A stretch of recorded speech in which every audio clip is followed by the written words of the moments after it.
ஒரு அழகான காட்டில் ஒரு அழகான நதி நம் மனதை கவரும் வகையில் ஓடிக்கொண்டிருந்தது.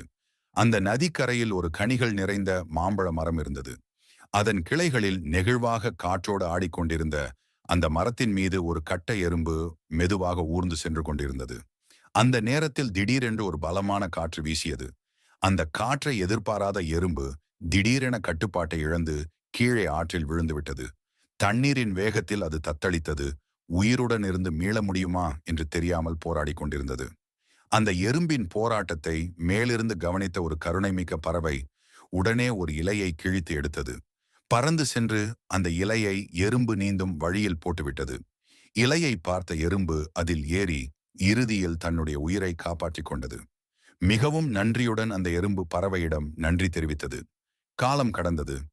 ஒரு நாள் அந்த காட்டுக்குள் ஒரு வேடன் வந்தான். அவன் அந்த பறவையை வேட்டையாட தன் வில்லையும் அம்பும் தயாராக வைத்துக்கொண்டு குறிவைத்து எய்யத் தொடங்கினான்.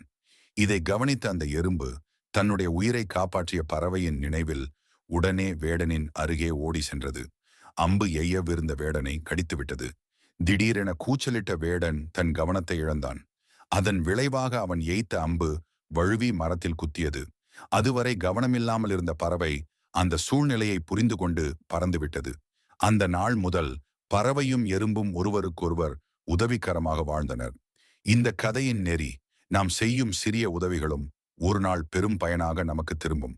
உண்மையான நட்பு தன்னலமற்றது.